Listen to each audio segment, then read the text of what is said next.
Oke, baiklah. Assalamualaikum warahmatullahi wabarakatuh. Terima kasih pada kawan-kawan yang selalu standby dalam eh, diskusi ataupun kajian kali ini. Tetap pada judul materi hari ini, yaitu pemeriksaan di muka sidang dengan mata kuliah Hukum Acara Perdata dan Peradilan Agama, yang mana mata kuliah ini diampu oleh ibu dosen kita yang terbaik, yaitu ibu dosen Nur Hakimah SH MH.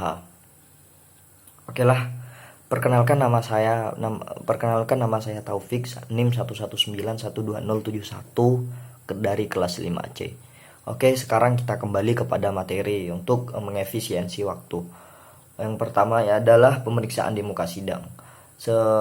Pemeriksaan di muka sidang ataupun tata cara di muka sidang itu sedikit diatur oleh Kitab Undang Hukum Acara Perdata Undang-Undang Nomor 8 Tahun 1981. Dalam garis besarnya yaitu diatur pada tingkat pengadilan tersebut, yaitu sedikitnya ada 4 tahap sebagai berikut. Yang pertama adalah sidang pertama.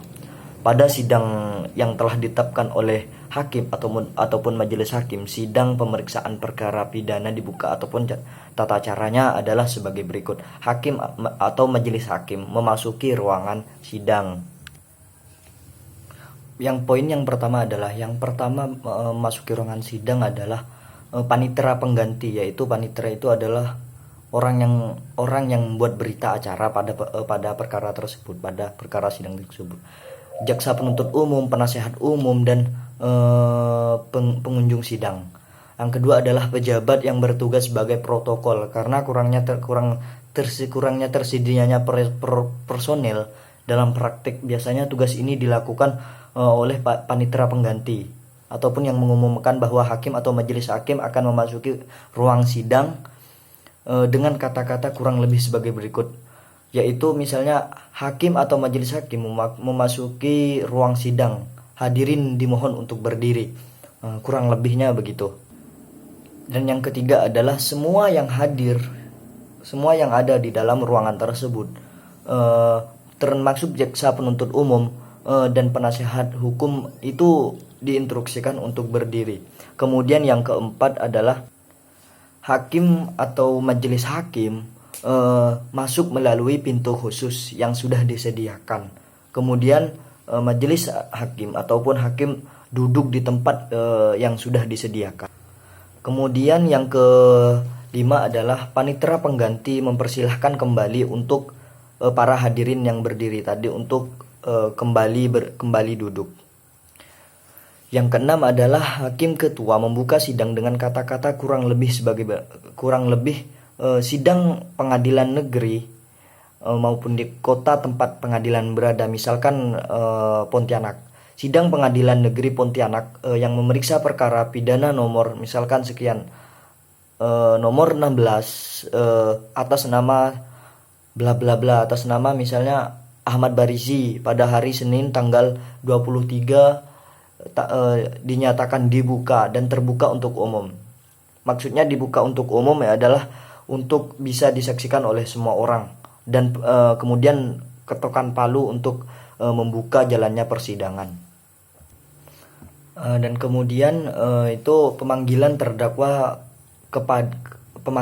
terhadap terdakwa untuk memasuki ruangan sidang, yaitu sedikitnya ada empat pola. Yang pertama adalah hakim ketua kepada penuntut umum apakah terdakwa sudah siap dihadirkan pada sidang hari ini. Jika penuntut umum tidak dapat menghadirkan pada siang hari ini, maka hakim harus menunda persidangan pada hari yang akan ditetapkan dengan perintah ke penuntut umum supaya memanggil dan menghadap terdakwa. Poin yang kedua adalah jika penuntut umum sudah siap menghadirkan terdakwa maka hakim ketua memerintahkan supaya terdakwa dipanggil masuk. Poin yang ketiga adalah petugasnya membawa terdakwa ke ruang sidang dan mempersilahkan terdakwa untuk duduk di kursi supaya dilakukan pemeriksaan. Yang keempat adalah hakim ketua mengajukan pertanyaan sebagai berikut, yaitu apakah terdakwa dalam keadaan sehat dan siap mengikuti persidangan. Yang kedua adalah identitas terdakwa, nama, umur, alamat, dan pekerjaan lain-lain sebagainya. Selanjutnya hakim mengingatkan kepada terdakwa agar dapat memperhatikan segala sesuatu yang didengar dan dilihatnya dalam sidang ini. Dan kemudian jika terdakwa didampingi oleh penasihat hukum, maka proses selanjutnya adalah hakim menanyakan kepada penasihat hukum apakah benar dalam sidang ini ia bertindak sebagai penasihat hukum terdakwa. Kemudian hakim meminta penasihat hukum untuk menunjukkan surat kuasa khusus dan kartu izin praktik pengacara atau advokasi. Setelah hakim ketua mengamati surat kuasa dan kartu izin praktik tersebut, maka lalu hakim ketua menunjukkan kedua dokumen itu kepada para hakim, anggota, dan para penuntut umum. Dan kemudian pembacaan surat dakwaan oleh majelis hakim, yaitu hakim ketua sidang meminta pada terdakwa untuk mendengarkan dengan seksama pembacaan surat dakwaan dan selanjutnya mempersilahkan jaksa penuntut umum dan untuk membaca surat dakwaan. Yang poin kedua adalah jaksa membacakan surat dakwaan berdiri atau duduk, boleh bergantian dengan rekan JPU-nya. Nah, kemudian setelah dibacakan tersebut, kemudian hakim akan menanyakan kepada terdakwa apakah terdakwa sudah tahu ataupun paham apa yang didakwakan kepadanya.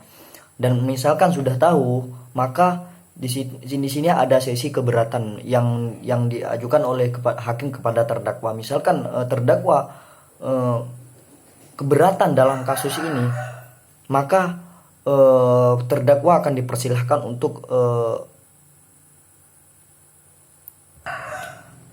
terkait dakwaan yang salah ataupun tidak benar dengan realita yang ada.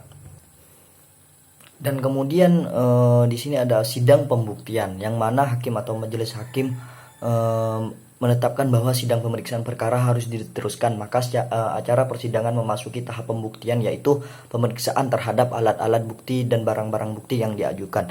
Sebelum memasuki acara pembuktian tersebut, hakim ketua mempersilahkan terdakwa supaya duduknya berpindah dari kursi pemeriksaan ke kursi terdakwa yang terletak di samping kanan penasehat hukum. Selanjutnya prosedur dan tata cara pembuktian adalah sebagai berikut.